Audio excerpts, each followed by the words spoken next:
اس فیصلے میں عدالت نے کہا ہے کہ مسجد اپنی جگہ ہے، کسی مندر کو گرا کر مسجد نہیں بنائی گئی، ختم ہو گیا۔ بابر نے اپنی جگہ مسجد بنائی ہے، مندر توڑ کر مسجد نہیں بنی۔ ہم مسلمان ہیں، ہم جانتے ہیں کہ اگر کسی دوسری جگہ کے اوپر مندر توڑ کر مسجد بنائی جاتی، وہ مسجد مسجد نہیں ہے۔ مسجد وہ ہے جو آج آپ کے ہاتھ میں طاقت ہے، آپ یہ سمجھتے ہیں کہ جس مسجد کو چاہیں آپ لے لیں، جس طرح چاہے لے لیں۔ آپ نے جس مسجد کو لیا ہے وہاں بھی ٹھوکر کھائی ہے۔ ہم جانتے ہیں جمعیت علماء نے اس کے کیس کو لڑا ہے۔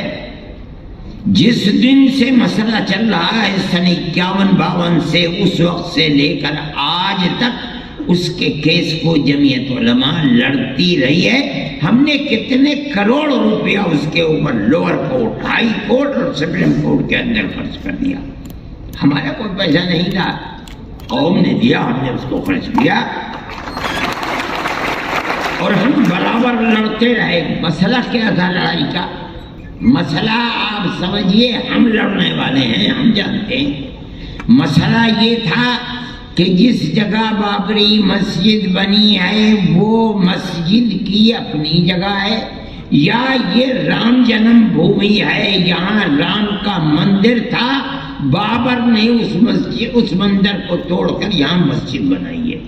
مسئلہ یہ تھا، اسی مسئلے کے اوپر لڑائی ہم لڑ رہے تھے۔ آپ کو یاد ہوگا کہ آثار قدیمہ نے اس کی کھدائی کروائی تاکہ مندر کے باقیات نیچے سے نکلتے ہیں، نہیں نکلتے، باقیات نہیں نکلے، کوئی پتھر نہیں نکلا، کوئی ستون نہیں نکلا، اور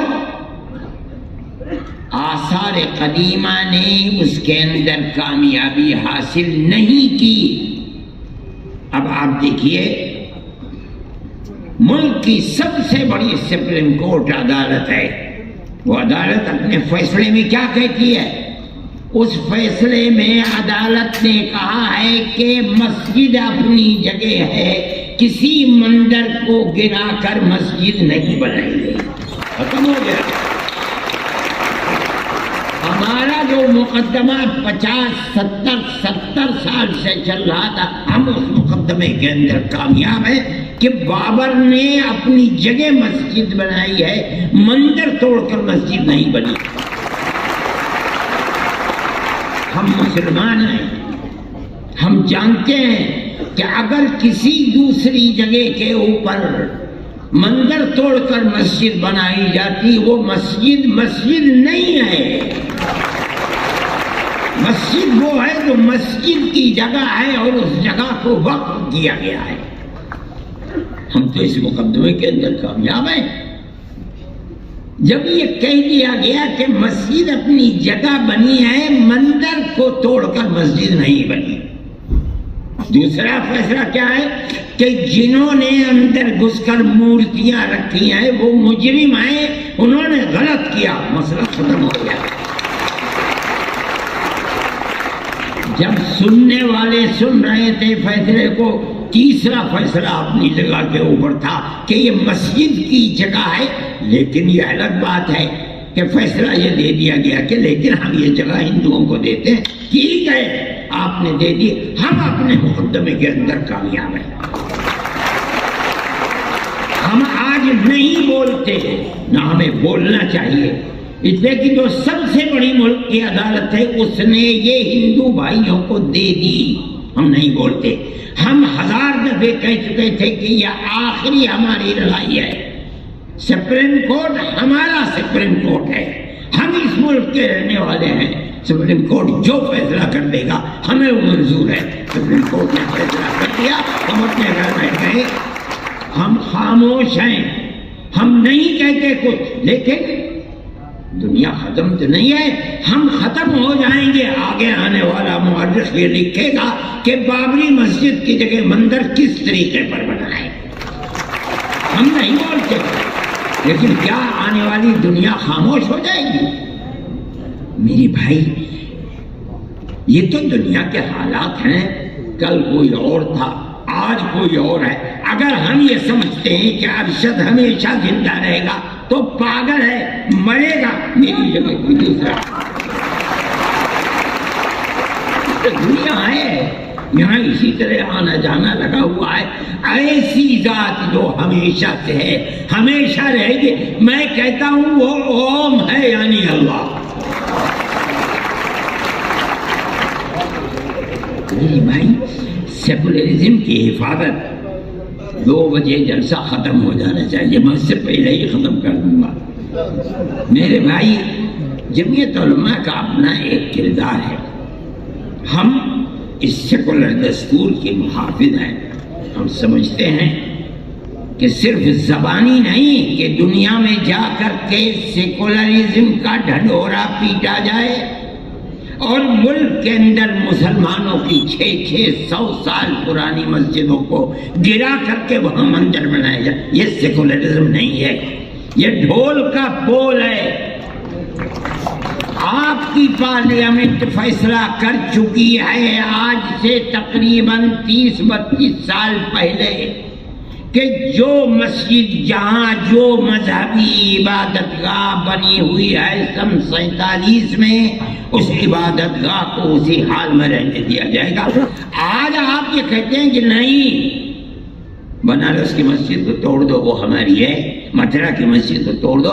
آپ کے کردار کا اور پارلیمنٹ کا کیا اعتبار ہے یہ بتائیے؟ کیا چیز ہے پارلیمنٹ کے اندر؟ پارلیمنٹ اس قانون کو بناتی ہے، آپ اس قانون کو ٹھوکر مار دیتے ہیں۔ آپ جو قانون آج بنا رہے ہیں کل کو دوسروں سے ٹھوکر مار دے گا۔ یہ تو آپ نے ایک ریت اور رواج کر دیا، ہمیں کوئی غرض نہیں ہے اور حکومت خاموش بیٹھی ہوئی ہے۔ میرے بھائی جمعیت علماء حکومت کا لحاظ کرتی ہے، جن کو حکومت ہے ہمارے ملک کے عوام نے ان کو بیٹھایا ہے، ہمارے ملک کی اکثریت نے دستور کے مطابق ان کو ووٹ دیا ہے، ہم نے ووٹ دے کر کے انہیں بیٹھایا ہے۔ ہم یہ سمجھتے ہیں کہ ان کو ملک کے دستور کے اندر اس طریقے کی تشریح جس سے ملک کے ایک بہت بڑے طبقہ 20-25 کروڑ لوگوں کے حقوق کو آپ ٹھوکر مار رہے ہیں، ملک اس طرح امن و امان کے ساتھ نہیں چل پائے گا۔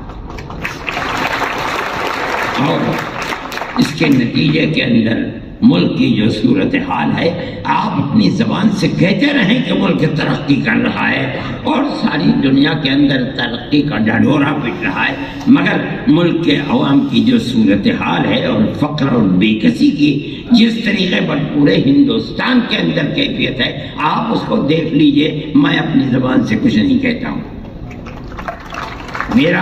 میں ایک مذہبی آدمی ہوں، میرا اپنا ایمان اور یقین ہے کہ اللہ جو چاہتا ہے وہ کرتا ہے،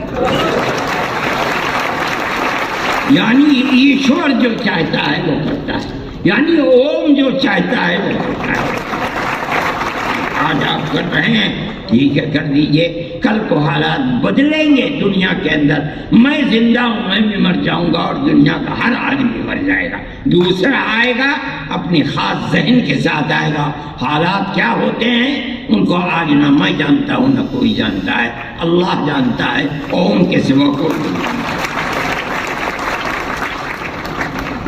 میرے بھائی ہم یہ سمجھتے ہیں کہ امن و امان کو پکڑنا چاہیے۔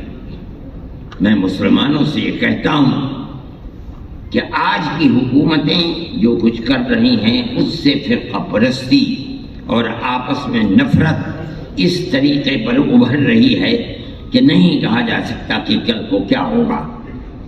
میں جمعیت علماء کے ہر ورکر سے یہ بات کہتا ہوں کہ آپس میں پیار و محبت کو پیدا کرو۔ اس کا یہ مطلب نہیں ہے کہ مسلمان سے پیار نہیں، اس ملک کے ہر رہنے والے سے محبت کرو، اپنے دکھ میں سکھ میں انہیں شریک کرو، ان کے دکھ اور سکھ کے اندر تم شریک ہو۔ ان کے یہاں شادی بیاہ ہے، وہ تم کو نہیں بلاتے، جاؤ اور مبارکبادی دے کر چلے آؤ۔ کھانا کھلاتے ہیں کھاؤ، نہیں کھلاتے نہ کھاؤ۔ جب تمہارے یہاں سکھ ہو، شادی بیاہ ہو، تم اپنے رشتہ داروں کو جس طرح بلاتے ہو، اپنے دائیں بائیں رہنے والے غیر مسلموں کو بلاؤ۔ یہ تمہاری پرانی زندگی ہے، آج کی نہیں، یہ ہزاروں سال پرانی زندگی ہے، اور اسی طرح اس ملک کے اندر ہم رہتے چلے آئے ہیں۔ دنیا کے کسی ملک کے اندر مسلمان اور غیر مسلم کو اس طرح جیسے اس ملک میں رہتے ہیں نہیں رہنے دیتے۔ دیکھو گاؤں گاؤں کے اندر رہتے ہیں، اگر ان سے پوچھو کہ مسلمان کب سے آباد ہے، نہ مسلمان جانتا ہے کہ اس کی تاریخ کیا ہے، نہ ہندو جانتا ہے کہ اس کی تاریخ کیا ہے۔ اس پیار و محبت کے اندر شریک تھے، لیکن آج کی سیاست یہ پیار و محبت کی سیاست نہیں ہے۔ میں یہ سمجھتا ہوں کہ یہ بڑی تباہی کے آثار ہیں۔ آپ کو جمعیت علماء کے ورکر ہونے کی حیثیت سے آپ کو اس سلسلے میں قدم بڑھانا چاہیے۔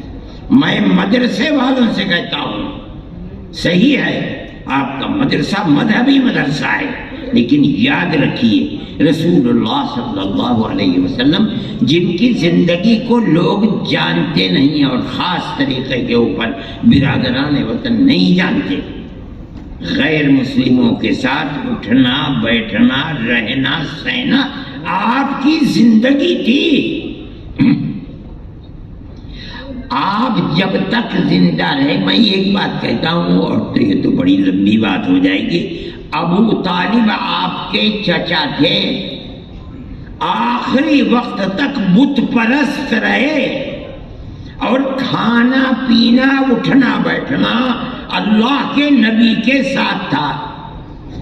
اگر اللہ کے نبی کو مکے کے لوگوں نے آبادی سے باہر کر دیا، ابو طالب نے ساتھ نہیں چھوڑا، باہر رہے، اور دین کے اعتبار سے وہ اللہ کے دین کو، اللہ کے نبی کے دین کو نہیں مانتے تھے، آخری وقت تک نہیں مانتے تھے۔ جب جان نکل رہی تھی تب گئے نبی کریم علیہ السلام ان کے پاس اور جا کے کہا، چاچا ایک مرتبہ لا الہ الا اللہ محمد رسول اللہ کہہ دیجئے، میں قیامت کے دن اللہ کے یہاں آپ کی شفاعت تو کر دوں گا۔ ابو جہل وہاں کھڑا ہوا تھا، ابو جہل نے کہا، ابو طالب کیا کہیں گے تمہارے بعد لوگ، کیا آخری وقت میں اپنے باپ دادا کے دین کو چھوڑ دیا؟ یہ کہا کہ نہیں، میں اپنے باپ دادا کے دین کے اوپر ہوں، اور مر گئے۔ اللہ کے نبی نے ساتھ نہیں چھوڑا، نہ انہوں نے چھوڑا نہ اللہ کے نبی نے ساتھ چھوڑا، حالانکہ اللہ کے نبی کے دین پر نہیں تھے، نہ زندگی میں تھے نہ مرتے وقت تھے۔ میرے بھائی یہ رسول اللہ کا کردار ہے۔ یہ سمجھنا کہ کسی غیر مسلم کے ساتھ اٹھنا بیٹھنا یہ درست نہیں، اسلام میں غلط ہے، غلط ہے، غلط ہے۔ ہم اس ملک کے رہنے والے ہیں، وہ ہمارے بھائی ہیں۔ میں کہتا ہوں ایک آدم کی یعنی پرتم منو کی اولاد ہے، ہم دونوں بھائی بھائی ہیں۔ جو لوگ اس کو تفریق میں اور دشمنی اور نفرت میں لے جانا چاہتے ہیں، وہ ایک باپ کی اولاد نہیں مانتے، اور غلط ہے، غلط ہے، غلط ہے۔ ہم سب ایک ہی باپ کی اولاد ہیں، ہم سب ایک دوسرے کے بھائی ہیں۔ جمعیت علماء یہ کہتی ہے، اور جمعیت علماء میرے تعلقات RSS کے بڑے چوٹی کے لوگوں سے ہیں، جو میرے پاس آتے ہیں، میں ان کے پاس جاتا ہوں، ہندوؤں سے بھی ہیں، مسلمانوں سے بھی ہیں، میں جو ان کی تواضع کر سکتا ہوں میں وہ تواضع، میں کوئی بہت بڑا دولت مند آدمی نہیں ہوں، لیکن جو بھی کر سکتا ہوں میں پیار و محبت کی باتیں ان کے ساتھ کرتا ہوں۔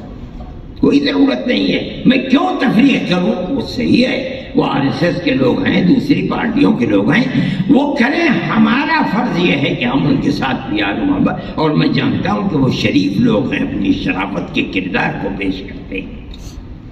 میرے بھائی میں اس لیے کہتا ہوں کہ آپ کو اس سلسلے کے اندر جو مدرسے والے ہیں وہ اپنے مدرسوں کے جلسوں کے اندر بلائیں، بچوں سے تقریریں کروائیں، ماں باپ کے ساتھ کس طرح تعلقات رکھنے چاہیے، قرآن کیا کہتا ہے، اللہ کا نبی کیا کہتا ہے، ان کو سنائیں، پڑوسیوں کے ساتھ کیسے تعلقات ہونے چاہیے، آدمی کے ساتھ قطع نظر اس کے کہ اس کا مذہب کیا ہے کیسے تعلقات ہونے چاہیے، تاکہ آپ کے خلاف جو پروپیگنڈا ہے کہ اسلام دہشت گردی کا مذہب ہے یہ جائے تو لوگ سنیں تو کہ آپ تعلیم کیا دیتے ہیں، قرآن بتاتا کیا ہے۔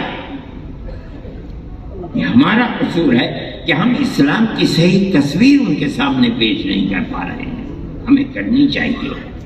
میں یہ بات کہتا ہوں اور آپ میری اس بات پر غور فرمائیں، آپ جہاں مدرسہ قائم کرتے ہیں اس مدرسے کے اندر اپنے ان بھائیوں کو بلائیے، ان کے سامنے اپنے اس پروگرام کو پیش کیجیے جو انسانیت کا پروگرام ہے اور جو قرآن سے ثابت ہو رہا ہے، جو اللہ کے نبی سے ثابت ہو رہا ہے، تب آپ سمجھا جائے گا کہ اسلام کی صحیح تصویر کو دنیا کے سامنے پیش کر رہے ہیں۔ اور اگر یہ نہیں کرتے تو میرے بھائی آپ کے لیے مشکلات ہیں، اور قصوروار آپ ہی ہیں، دوسرے قصوروار نہیں ہیں، اس لیے کہ ہم اسلام کی تصویر کو اپنی زندگی سے پیش نہیں کر پا رہے ہیں۔